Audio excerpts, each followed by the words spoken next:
যে কোনো বিমান যাত্রী কিন্তু মাইলেজ নিতে পারে, তাহলে এই মাইলেজটা কি আলাদা? মানে রেমিটেন্সের টাকার সাথে মাইল পাবে সে?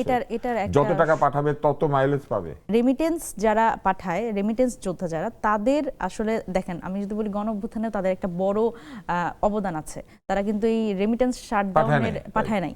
তো সেই জায়গা থেকে তাদের আসলে এই রেমিটেন্সটা যাতে বাংলাদেশে আরো বেশি আসে এবং তাদের সম্মানিত করবার জন্য আসলে এই রেমিটেন্সের অর্থ অনেকেই তো আসলে হুন্ডির তারা মাধ্যমে তো এবং শুধু বিমানের টিকিট কাটে না, তারা তো অন্যান্য এয়ারলাইন্সও কাটে। সেই মাইলেজ তারা কিভাবে পাবে? তাহলে তো সরকারকে ওই বিমানের টিকিট তাদেরকে কেটে দিতে হবে, কারণ তারা তো শুধু একটা এয়ারলাইন্সে আসে না। না, এখানে মানে বিমানের যেটা সেটা নিয়েই আমরা বলেছি আর কি, মানে এটা শুরু তো করতে হবে কোনো না কোনো একটা দিয়ে। মানে তারা যদি ন্যাশনাল ক্যারিয়ারে উঠে তাহলে তারা রেমিটেন্স পাবে। হ্যাঁ, আমরা এটা রেমিটেন্সের উপরে হ্যাঁ। ডিপেন্ড করবে যে আসলে কে কত মানে আলোচনাগুলি কিন্তু দারুণ। এগুলো যদি সত্যি করা সম্ভব হতো, আমাদের যদি ওইরকম একটা সিঙ্গাপুর এয়ারলাইন্সের মতো অনেক ক্যারিয়ারওয়ালা, অনেক জাহাজওয়ালা যদি একটা এয়ারলাইন্স থাকতো, আমরা হয়তো পারতাম আরো বেশি দিতে।